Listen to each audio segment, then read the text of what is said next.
자, 김성한 안보실장이 사퇴를 했다. 뭐 사퇴할 수는 있지. 근데 이제 그렇지 않아도 이게 우리가 준비가 돼 있었어. 어제 밤부터 이 의제가 김성한 사퇴 안 할 거라고 공식 부인까지 했거든요. 청와대로만 예를 들어드릴게요. 청와대는 삼실일처로 돼 있어요. 대통령실이라는 게 원래 그렇다고.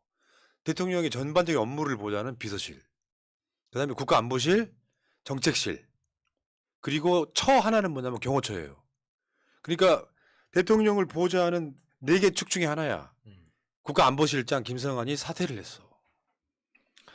그 김성한 안보실장이 윤석열의 초등학교 동창이라고 하잖아요. 50년 예. 지기래. 그 얼마나 마음이 아플까요? 자, 그런데 이게 무슨 이유 때문인가를 한번 이제 우리가 뇌피셜로 한번 이야기 한번 해볼게요. 일단은 표 한번 보여주세요. 이게 지금 대통령실 밑에는 대통령실 비서실장과 국가안보실장이 같은 급으로 이렇게 조직도에 그려져 있습니다. 비서실장은 여러분들 아시는 것처럼 김대기고 국가안보실장이 김성한이고 김성한 밑에 1처장, 2처장으로 나눠 있는데 1처장이 김태효입니다.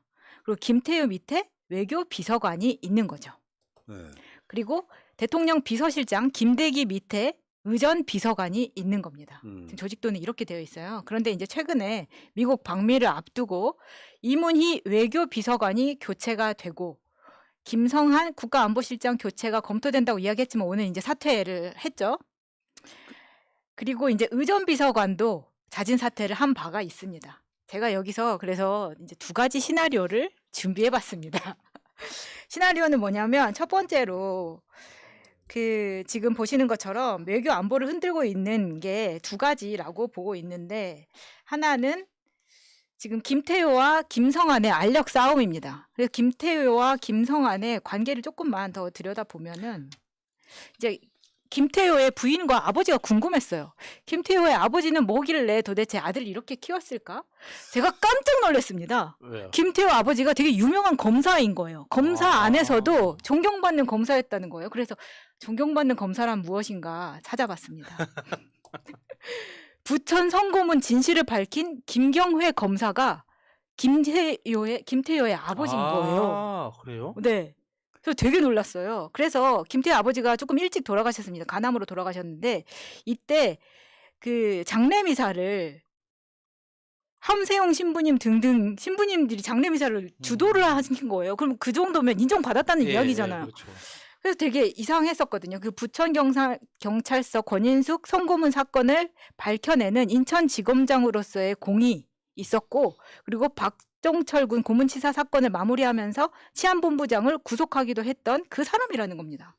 여기 저 부천서 성고문 사건은 처음에는 검찰이 덮어요. 근데 완전 개 난리가 나니까 이걸 다시 수사하게 된 바로 그런 사건이고. 그런 다음에 이제 아버지에서 한번 놀랬잖아요. 이제 부인으로 가야 됩니다. 자, 부인은 한진그룹 회장 조중훈의 동생 조중건 전 대한항공 부회장의 막내딸 조주연 첼리스트 전공의 조주연과 결혼합니다. 첼리스트 뭔가 이상하게 첼리스트. 청담동 갔어 안 갔어? 네, 그래서 그 대통령실 재산 순위를 보면은 김태효가 많이 나왔던 게 120억 정도가 나왔던 게 본인 명의 아크로비스트 한 채, 부인 명의 하와이 호놀루루의 아파트 한 채, 그리고 여의도와 강남의 상가 4개. 그래서 이제 120억이 됐던 거예요. 꽤 많다고 생각했었는데 처가가 조주연이었다.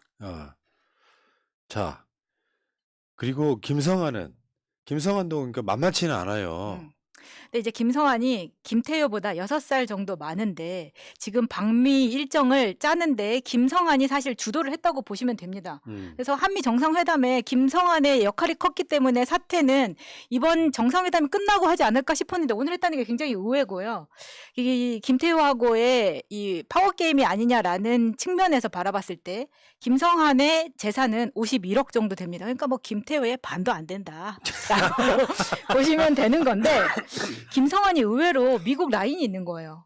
보시는 것처럼 그 윤석열이 당선이 되자마자 그 다음 날 바이든하고 통화를 하는데 그 바이든하고 통화했던 이 핸드폰이 김성한의 개인 핸드폰이라는 겁니다. 그때 그래서 김성한은 윤석열의 초등학교 동창으로 50년 직이다라는 것만 해도 되게 웃겼었는데 이 핸드폰을 보시는 것처럼 이게 김성환이 방미 이 한미 관계에서 중요한 역할을 하고 있다는 거예요. 그러니까 김태효 의원은 일본을 잡고 김성환은 미국을 잡고 이렇게 보시면 되는 거예요. 그러니까 그거지. 김성환이 전화 띠띠띠 눌러가지고 바이든 형 우리 대통령 바꿔줄게요. 뭐 이런 느낌인 거예요 지금. 근데 여기서 웃기는 거는 이렇게 단독으로 통화하면 통역은? 이 생각이 웃겨요. 윤석열이 알아먹냐고요. 하에서 뭐야 저 일본 말로 했을까? 뭐 그렇다 치고 네. 자 뭐 그래서 김성환과 김태효의 프로필을 비교를 해봤습니다. 이제 7살 차이가 나요. 김성환 60년생, 김태효 67년생. 김성환은 고려대 영문학과를 졸업해서 고대 정치외교학과를 석사를 나오고 미국 텍사스대에서 정치학 박사를 나왔습니다. 그러면서 고대 국제대학원 교수를 했고요. 이후에 외교통상부 제2차관을 그 이명박 정부 때 했습니다. 그리고 이번에 국민의힘 선대본부 외교안보정책본부장을 하면서 윤석열 정부의 그 안보실장이 된 거고요. 김태효는 서강대 정치학교를 나와서 미국 코넬대 행정학 석사를 하고 시카고대 정치학 박사를 했습니다. 성대에서 정치외교학과 교수를 했고 둘이 그러니까 스펙이 비슷한 거예요. 그러고 나서 대통령실 비서관으로 들어왔다가 현재 안보 1차장을 하고 있는 겁니다. 근데 과유불급이긴 하다. 다 알 필요는 사실 없는데. 아니 근데 둘이 왜 그렇게 좀 알력 싸움을 하지 않았느냐라는 이제 부분에 이게 제가 보는 시나리오 하나인데 두 번째로 보시면은 제가 그 따로 사진 드렸던 거, 네 여기에 아까 보셨던 김대기 실장 밑에 지금 의전 비서관이 있단 말이에요. 근데 의전 비서관에 이전에 SBS에서 단독했던 게 있습니다. 김건희 여사의 대학원 최고위 동기도 대통령실 근무. 네, 나왔었어요. 네. 이 사람이 김승희라는 사람이에요. 그러니까 그 고려대 최고위 동기를 여기에다가 이제 대통령실 행정관으로 박은 겁니다. 1년이 안 되는 사이에 지금 선임 행정관까지 들어왔어요. 근데 제가 의심하는 거는 이 사람이 아이오 라이브 마케팅이라는 이벤트 업체를 하던 사람이에요. 그러다 보니까 이번에 이 알력 싸움에서 그 블랙핑크냐 레이디 가가냐 이 합동 공연에 대한 기획은 이 사람의 아이디어에서 출발한 게 아닌가라는 의심이 든다는 겁니다. 왜냐하면 질 바이든의 레이디 가가 블랙핑크 합동 공연이 지금 이제 누락이 됐다고 이제 문제가 되고 촉발이 된 거잖아요. 이게 미국에서 지금 5번이 연락이 오도록 한국에서 대처를 하지 않았고 윤석열이 이번 달에 돼서야 알아서 지금 이제 대노를 했다라고 하는데 이게 지금 이상하게 돌아가는 게 뭐 미국에서 처음부터 블랙핑크나 레이디 가가를 먼저 이야기를 했겠느냐. 국빈 방문의 만찬에 보통은 그런 분위기가 아니기 때문에 굳이 이렇게 가수를 부른다는 게 미국 측에서 요청을 했다는 게 굉장히 이상한 부분이거든요. 그래서 저는 의심을 하는 게 지금 앞서서 보신 것처럼 그 의전 비서관이 그만둔 것 김희승? 아니요. 그 예. 탤런트 박선영 씨와 그렇죠. 남편 있잖아요. 그분 그 사퇴를 했던 게 이분과의 커뮤니케이션 문제가 촉발됐을 거라고 저는 보는 겁니다. 근데 그런 얘기가 돌긴 했었죠. 네, 왜냐하면 그 이름이 뭐였지? 그 분은 이제 이따가 사퇴한 쳐요. 뭐 남의 이름 기억하면 뭐해? 김일범. 김일범은 외교부 출신이기 때문에 본인이 외교부에서 의전하는 걸 잘 아는 사람이에요. 근데 김승희라는 사람이 갑자기 낙하산처럼 들어와서 외교보다는 김건희 라인으로. 그래서 외교적인 측면보다 이벤트적인 측면을 강조를 하는 거예요. 이 사람은. 그러다 보니까 무리를 해서 이 사람한테는 사실 굉장한 기회거든요. 왜?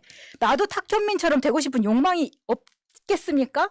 나도 이렇게 지금 대통령실에서 하는 이벤트들이 다 문제가 있는 와중에 내가 그중에서도 한미 정상회담은 꽃이라고 볼 수 있는데 여기서 제가 빵 한 번 터뜨리고 싶은 그 욕망이 여기서 드러나지 않았느냐. 그래서 이게 성사될 때까지 보고를 미루다 보니까 다툼이 일어난 거 아닌가라는 생각을 해보는 거죠. 거기서 김성환 사태랑 뭔 상관이냐고. 그러니까 지금 그 안보실하고 외교부하고 그래서 시나리오가 두 개라는 거죠. 커뮤니케이션이 제대로 안 된다는 거죠. 네, 그 문제가 있는 거예요. 서로 이 안보실과 비서실의 커뮤니케이션을 다 터놓고 하지 않았다. 그러니까 기본적으로 청와대의 업무 구조 자체가 비서실이 주도를 해야 되는데 그게 지금 비서실이 뒷방으로 밀려나고 안보실이 그러니까 이게 모든 걸 이렇게 주도하면서 정보 공유를 안 하다 보니까 일정 이 집행 자체가 할 때마다 문제가 생기고 있다 이런 이야기더라고요. 예를 들면 그 의전 비서관이 외교를 모르다 보니까 미국에서 통보 5번 오고 중간중간에 미국을 포함해서 다른 나라에서 선물이 들어왔었다는 거예요. 그럼 우리나라에서도 그에 맞은 국격에 맞는 대응을 해야 되는데 그런 대응도 전무했다는 겁니다. 결국은 이제 큰 틀에서 보면 김건희가 문제야. 예, 그렇죠. 못해 먹겠네. 근데 거기다가 아마 내가 봤을 때 뭐 구체적인 디테일은 모릅니다만 이런 거 있잖아요. 바지 안보실장. 실제로 신임하는 사람은 예. 제1차장. 예, 이런 구조를 가면 이제 이게 이제 뭐 김건희 라인의 협공, 김태효의 뭐 이렇게 치근덕거림 이런 거. 예를 들면 김태효를 이제 안보실장으로 올릴 수도 있지만 김태효는 워낙 이미지가 나빠가지고 올리기 쉽지는 않을 거예요. 이 과정들을 거치면서 결국 미국 방문을 앞둔 상황. 그 앞둔 상황에 지금 김일범 의전 비서관, 이문희 외교 비서관, 국가안보실장까지 사퇴를 한다는 게 지금 이게 말이 되는 상황입니까? 요거를 이제 한마디로 할 수 있죠. 개판이고만. 그러니까 이거는 마냥 비웃기가 좀 겁나는 게 이번에 미국한테 가서 또 뭘 얼마나 퍼주고 올란지 미리부터 걱정이 되잖아요. 근데 김성환을 지금 사퇴를 했다는 게 너무 이상한 게 한미 정상회담에 대한 안건부터 시작해서 모든 네. 조율은 김성환을 통해서 했다는 거예요. 그러면 미국 쪽에서도 당황스러운 일이거든요, 이거는. 글쎄, 그거는 이제 한미 뭐 서로 간의 동맹 관계에 있어서의 주요 의제를 주도를 했을 수가 있는데 문제는 이제 서로 이 알력 다툼이 결국 김건희가 문제죠. 막 이런 거 있잖아. 내가 집어넣는데 맘 놓고 해. 뭐 이런 식의 예, 분위기였을 예, 가능성이 예, 높고. 예. 저도 그래서 시나리오 2번째 그 새로 본인이 동기로 박았던 행정관에서 선임 행정관이 1년 미만에 됐던 그 사람이 알력 다툼이 심하게 된 거 아닌가라는 의심을 강력하게 해봅니다. 예. 근데 이제 그것도 아까 말씀하신 것도 되게 맥락이 굉장히 이해가 됐어요. 질 바이든의 아이디어라고 하는 레이디 가가 블랙핑크의 이 합동 공연을 예. 누가 그걸 누라 그래. 난 그 이해가 안 되는 게 미국 쪽에서 이제 서로 조율을 할 거 아니야. 예. 백악관 비서들이랑. 근데 질 바이든이 이 합동 공연을 했으면 좋겠다라고 한다더라 이야기를 몇 번 듣고도 누락하는 건 불가능해.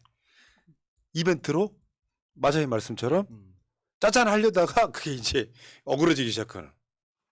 그러다 보니까 사실 질 바이든 여사가 얘기를 했다라고 하는 거는 뭐 김건희랑 질 바이든랑 뭐 얼마나 얘기를 해봤다고 be yourself 이후에 뭐 있었습니까? 근데 우리가 그 미국 정치에서 그러니까 영부인이 전면에 나서는 경우를 본 적이 없잖아요. 그게 미국의 문화가 아니라 대부분의 나라가 다 그렇습니다. 우리나라만 그런 게 아니라 지금 대한민국만 유독 김건희가 앞에 나서서 그렇게 돌아다니는 거지. 그러다 보니까 질 바이든 이야기는 김건희 때문에 나왔다고 보는 거예요. 그럴 수 있죠. 자, 근데 문제는 여기 이제 이런 그 비하인드의 문제가 아니라 미국이 거의 깡패짓 하고 있는 거 최근에 계속 드러나고 있잖아요. 예. 미국이 반도체 자기 나라에 공장 세우고 이러는데 관련해서 보조금을 줄 테니까 들어와. 대신에 조건이 있어. 니들 영업 기밀 다 내놔. 지금 이 상태로 가고 있거든요. 그러니까 저게 기업들 입장에서 얼마나 부담스러운 거냐면 미국이 지급하는 보조금 수준이 보통 1,000억에서 2,000억 사이입니다. 그런데 반도체 공장 하나 만드는데 10조 원, 20조 원 이렇게 들어가잖아요. 그럼 삼성전자 입장에서 그 2,000억을 못 받으면 공장을 못 만들까요? 아니거든요.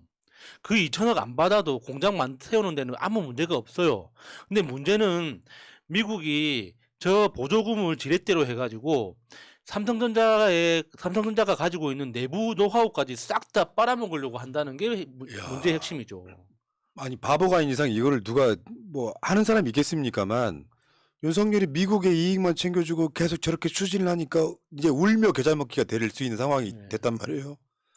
목소리가 왜 이래? 이게 목이 메이네 씨발 윤석열 때문에. 그러니까 미국의 속내가 보이는 게 그러니까 보조금 2,000억을 받고 공장을 세워서 운영을 해서 굉장히 자세한 그 영업 보고서를 내야 된다.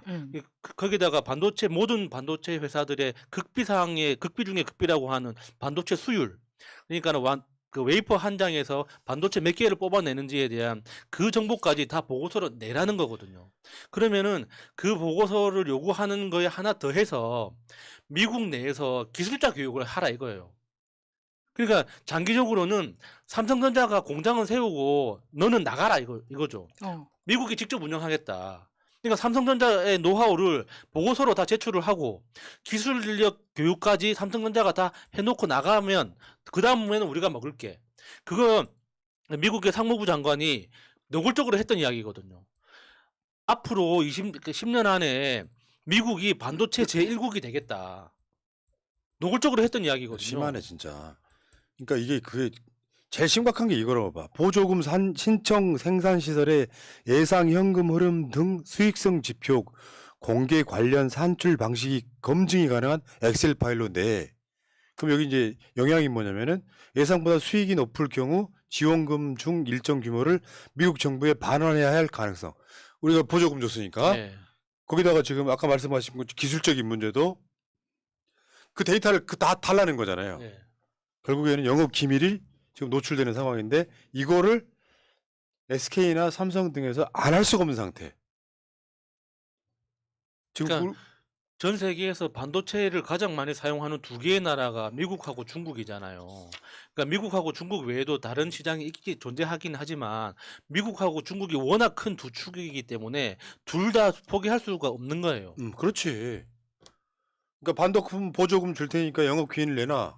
국내 업계는 지금 소갈이 하고 있는데 그러니까 이거는 99% 대한민국 정부 잘못이에요. 정부가 외교를 균형 있게 못하기 때문에 지금 한쪽으로 맞아. 쏠리니까 미국이 배짱을 부리는 거거든요. 만약에 중국 시장이 열려 있다면 미국 이런 식으로 못 나오죠. 협조를 구하지 이렇게 맞아요. 강압적으로 할 수가 없는 거죠. 이거는 진짜 100% 외교의 실패입니다. 이거는. 좀 심하지. 더군다나 13개월 연속 무역 적자의 가장 대표적인 원인이 반도체잖아요. 그 반도체 산업이 난리가 났는데 윤석열은 바이든한테 여기 문제에 대해서 뭔가 이렇게 좀 좋게 바꿔달라는 말도 못해. 지금은 쏙 들어갔지만 인플레 감축법, IRA법 이거 그대로 가고 있잖아요. 위험해지는 건 아니에요.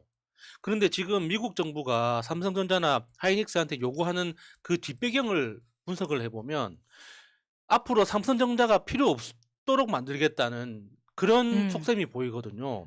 그게 위험한 거란 그게 말이에요. 최종 목표 같아요. 그러니까 삼성전자가 앞으로 두 번째 어떤 그 먹거리에 대해서 여전히 연구 개발을 하고 있겠지만 문제는 삼성전자가 만들어내고 있는 이 산업 구조 이게 단순히 반도체 하나 없어지는 문제가 아니라 우리나라에서 차지하는 일자리 그리고 어떤 경제 규모가 워낙 크기 때문에 이거는 어떤 식으로든 우리나라한테 안 좋은 영향을 미칠 수밖에 없단 말이에요. 근데 이렇게 큰 사건을 앞두고 이게 블랙핑크네 뭘 세우네 이런 합동 공연이나 이야기를 하면서 반도체 산업 지금 흔들리는데 미국 눈치만 보는 정부 아까 그 사진에서 보시면은 윤석열이 반도체 또 그 견학 가가지고 본인 얼굴을 웨이퍼에 비춰보는 저 모습이 너무 한심한 거예요. 지금 저러고 냄새도 있을 맡지 때는. 그랬냐 이 새끼야?